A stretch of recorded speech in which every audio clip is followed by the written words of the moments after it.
Evangelho, segunda-feira da terceira semana do tempo da Quaresma. O Senhor esteja convosco, Ele está no meio de nós. Proclamação do Evangelho de Jesus Cristo, segundo São Lucas. Glória a vós, Senhor. Jesus, vindo a Nazaré, disse ao povo na sinagoga: Em verdade, eu vos digo que nenhum profeta é bem recebido em sua pátria. De fato, eu vos digo, no tempo do profeta Elias, quando não choveu durante 3 anos e 6 meses, e houve grande fome em toda a região, havia muitas viúvas em Israel. No entanto, a nenhuma delas foi enviado Elias, senão a uma viúva que vivia em Sarepta, na Sidônia. E no tempo do profeta Eliseu, havia muitos leprosos em Israel. Contudo, nenhum deles foi curado, mas sim Naamã, o sírio. Quando ouviram estas palavras de Jesus, todos na sinagoga ficaram furiosos. Levantaram-se e o expulsaram da cidade. Levaram-no até ao alto do monte, sobre a qual a cidade estava construída, com a intenção de lançá-lo no precipício. Jesus, porém, passando pelo meio deles, continuou o seu caminho. Palavra da salvação. Glória a vós, Senhor. Segunda-feira da terceira semana do tempo da Quaresma, em nome do Pai, do Filho e do Espírito Santo. Amém.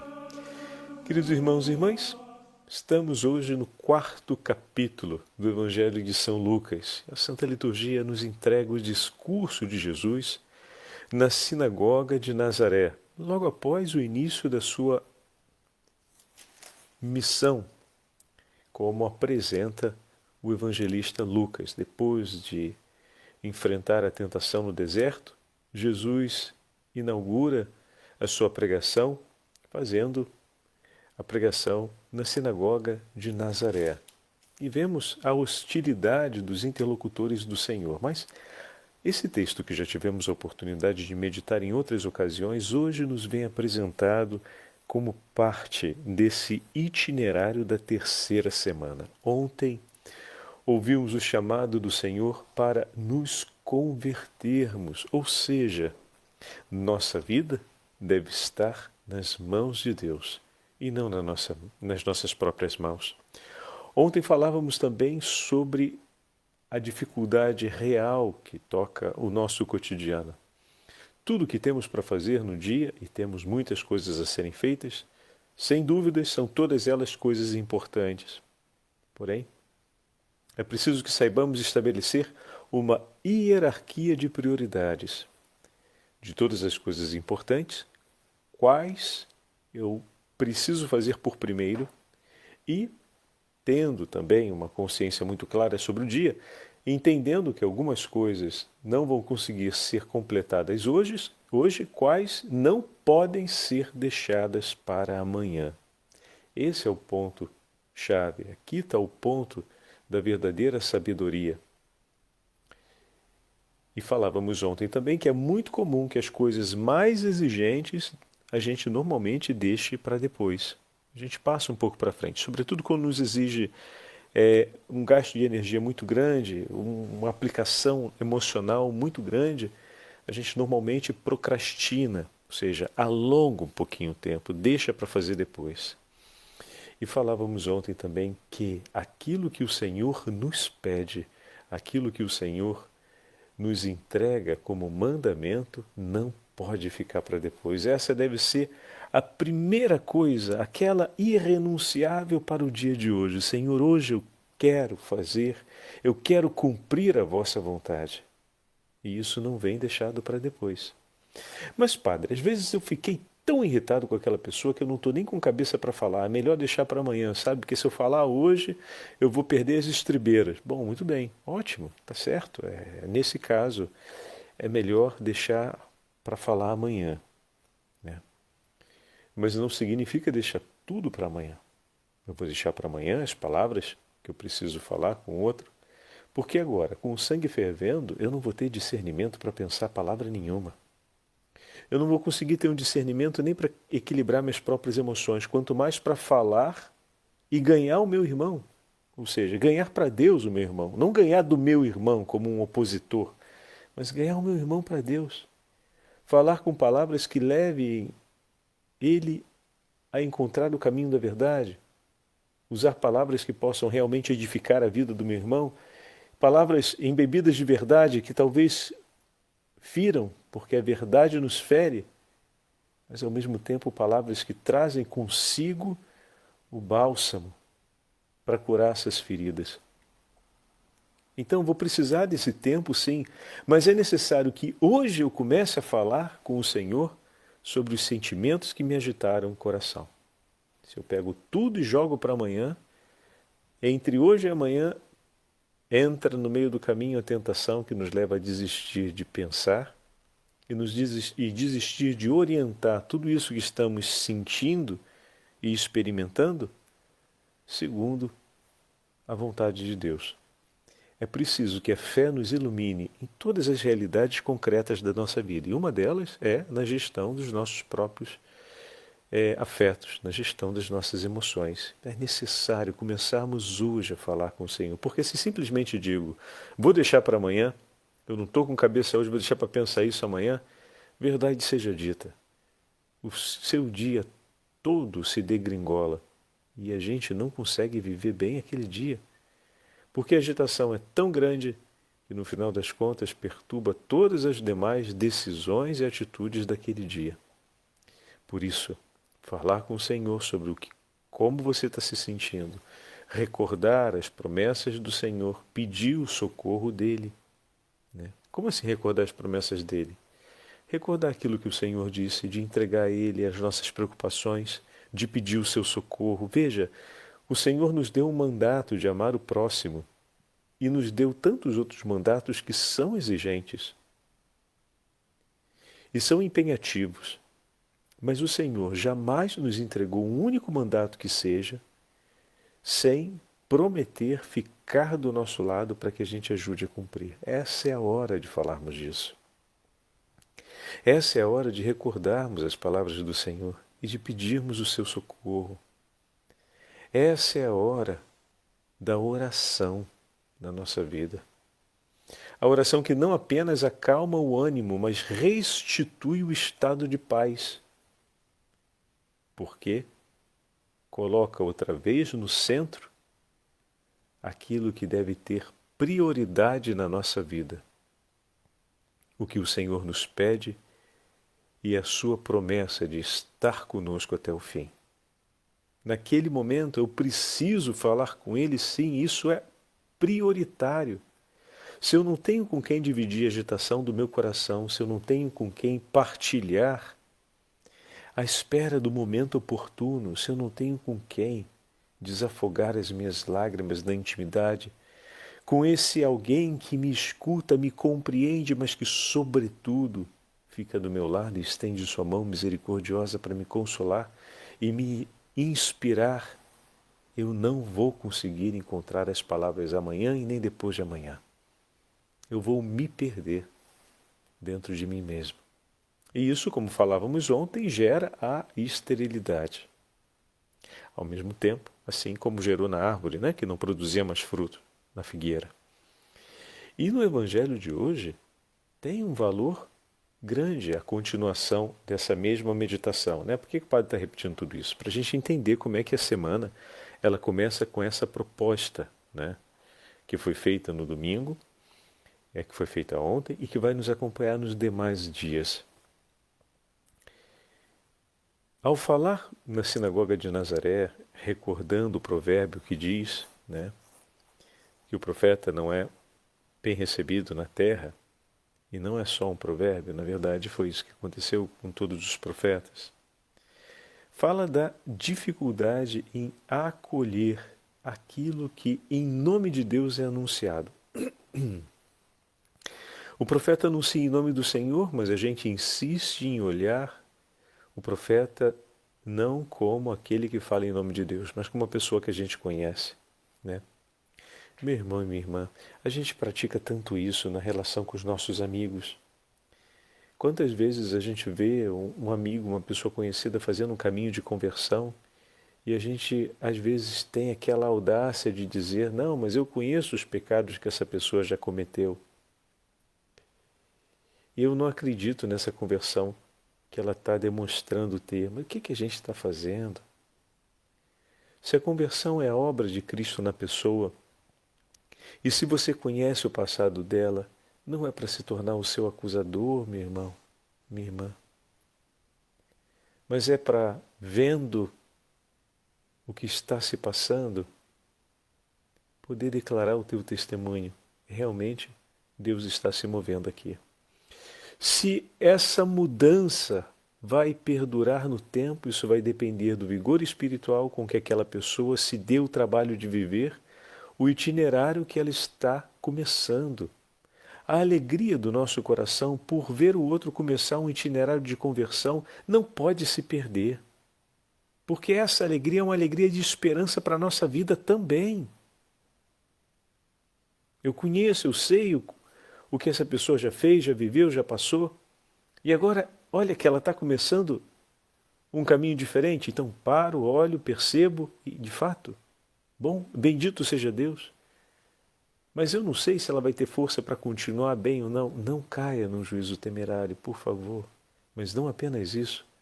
Não deixe que escape do seu coração aquela alegria de poder contemplar a obra que o Senhor está iniciando com suas mãos. E reza pelo seu irmão para que ele consiga perseverar, porque nós vimos ontem, e estamos vendo essa semana, e estamos vendo também sobre a nossa própria vida, que perseverar não é assim tão fácil. A gente precisa dar-se da fare. Lembram da expressão de ontem? A gente precisa empenhar-se, dar-se ao trabalho de viver aquela proposta que o Senhor nos faz. E o teu irmão, que muitas vezes não inspira muito empenho pessoal, talvez esteja precisando de uma ajuda. Ao perceber o quanto ele não se empenha muito, ou por saber que ele não se empenha muito, ao invés de arrancar de você e dele a possibilidade de se alegrar pelo que Deus está fazendo, entrega-te, segundo a promessa do Senhor, e reza pelo teu irmão. Intercede por ele. Faz-se guardião do bem do seu irmão. Lembram do que a gente viu no domingo da outra semana? Queremos que o outro nos ame e nos respeite. Ou melhor, queremos ser amados e respeitados pelo outro. Mas para isso é preciso que ele consiga nos amar e nos respeitar. Então, se eu quero ser amado e respeitado, necessariamente eu preciso querer que meu irmão consiga ser capaz de amar e respeitar. E dessa forma eu me comprometo com ele. Se quero de fato que ele consiga, eu preciso me comprometer com ele. E me torno agora um aliado. Como o técnico que, olhando o esforço do atleta, procura dar ainda mais de si para ver o atleta cumprir, com excelência os exercícios da sua prova. E dessa forma paramos de olhar para nós mesmos e começamos a olhar para o próximo. Mudamos o baricentro e deixamos o egoísmo para viver aquilo que o Senhor nos propõe no Evangelho. Então a mesma coisa hoje a gente pode ver em relação a esse texto do Evangelho. Como é difícil não olhar para a humanidade do profeta no sentido de onde ele vem, quem ele é, mas olhar para a obra de Deus que está acontecendo na vida dele, que é uma obra que edifica esperança, paz e, sobretudo, edifica a fé do coração dos demais irmãos. Olhar para isso, para o acontecimento de Deus sobre a vida do outro. E em Nazaré, eles não conseguiram, não estavam conseguindo olhar assim para Jesus. E nosso Senhor usa então uma imagem, dizendo que não se trata apenas, dessa forma Jesus faz, poderíamos dizer aqui, uma denúncia. Não se trata apenas de uma limitação deles em olhar para, mas trata-se aqui da necessidade de uma mudança de mentalidade, de uma verdadeira conversão. E ele usa duas imagens. A imagem de dois pagãos, ou seja, de dois personagens que não são da casa de Israel, e que durante tempos difíceis foram todos dois assistidos por Deus. E como nós sabemos, o próprio Deus é misericordioso e bondoso e ama a todos. Então, na casa de Israel não foi encontrada fé tão grande no Deus vivo e verdadeiro como fora da casa de Israel. Que grande advertência o Senhor está fazendo para eles. Em outras palavras, vem cá, onde está a prioridade do coração de vocês? Como assim vocês se declaram um povo eleito, mas até nas coisas mais elementares da vida cotidiana não elegem Deus? Chamam de povo eleito porque se dizem escolhidos por Deus, mas não escolhem Deus por primeiro na vida de vocês. Esse é o valor e a dignidade que vocês atribuem à escolha que Deus fez por vocês? Se essa escolha fosse realmente algo importante, a honra seria tamanha que não poderiam fazer outro que não fosse escolher tudo o que vem de Deus, exclusivamente o que vem dele. Percebem? Então, é um grande chamado à conversão que o Evangelho de hoje nos apresenta, olhando a partir da ótica dessa terceira semana da Quaresma. Escolha. Escolha aquilo que o teu Senhor te propõe.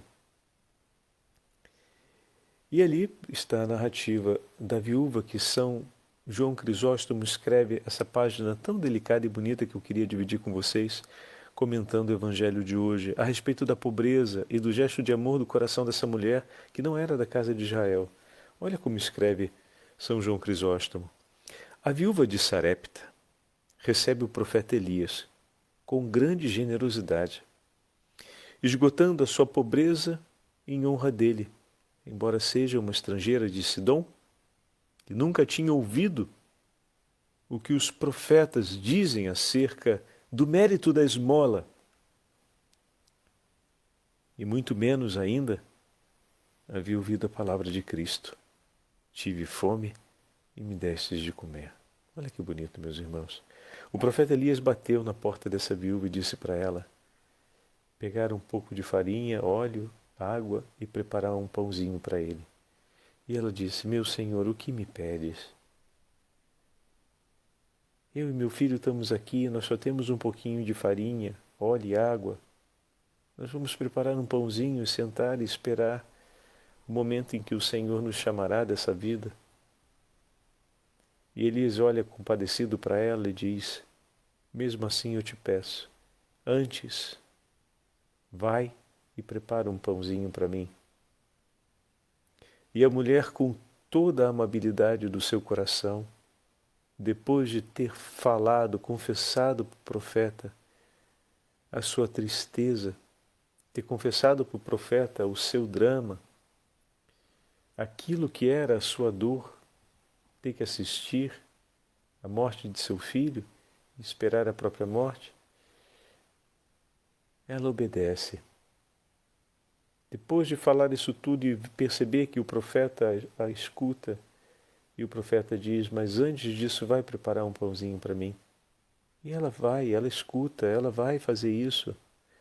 Vocês estão percebendo o que está acontecendo? Ela escolheu ser caridosa.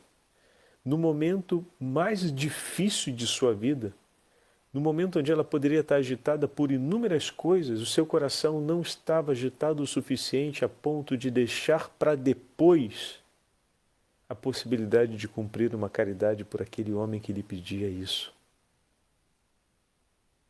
De todas as prioridades que ela poderia ter ali, nenhuma foi mais alta do que a oportunidade de cumprir um ato de caridade por aquele necessitado, aquele pobre necessitado que batia a porta dela. E ela se prontifica a cumprir esse ato de amor, esse ato de pobreza. E ali vem a graça. O Senhor concede, por meio da palavra de Elias, que a farinha e o óleo não acabassem. até que terminasse o tempo da seca. Então São João Crisóstomo, diante disso, escreve: que desculpa poderemos nós dar se, depois de termos ouvido tais exortações, depois da promessa de tão grandes recompensas que o Senhor nos fez, depois da promessa do reino dos céus e de sua felicidade, não tivermos ao menos o mesmo grau de bondade que estava presente no coração daquela viúva? Que desculpa poderemos dar para não ter essa bondade em nosso coração? Uma mulher de Sidom, uma viúva, que tinha família a seu cargo, ameaçada pela fome, e vendo chegar a morte sobre seu filho e ela, abre a porta de sua casa para acolher um estranho e dá-lhe a pouca farinha que lhe restava. E nós que fomos instruídos pelos profetas, que ouvimos os ensinamentos de Cristo, que tivemos a possibilidade de refletir sobre as coisas futuras, que não estamos ameaçados pela fome, que temos muito mais do que esta mulher, teremos desculpa se não tocarmos nos nossos bens para os dar aos necessitados? O que responderemos diante de Deus pela caridade que deixamos de praticar? Negligenciaremos a nossa própria salvação agindo assim. Tenhamos, pois, a compaixão pelos pobres, meus irmãos, a fim de sermos dignos de possuir para sempre as coisas que hão de vir. Pela graça e o amor de nosso Senhor Jesus Cristo, pela humanidade, ofereçamos e nos coloquemos à altura do seu amor, amando como Ele nos tem amado. Oh, meu irmão, minha irmã, com essas palavras, nossa, vamos em frente, vamos com tudo nessa terceira semana, vamos colocar a prioridade no cumprimento daquilo que o Senhor nos pede. Ouçamos depois, outra vez, esse exemplo, essas palavras de São João Crisóstomo e reconheçamos a delicadeza desse grande testemunho e possamos nós cumprirmos também um gesto de amor à altura do gesto de amor de nosso Senhor por nós. O Senhor esteja convosco, Ele está no meio de nós. Pela intercessão da Beatíssima Virgem Maria e São José, abençoe-vos o Deus Todo-Poderoso, Pai, Filho e Espírito Santo. Amém.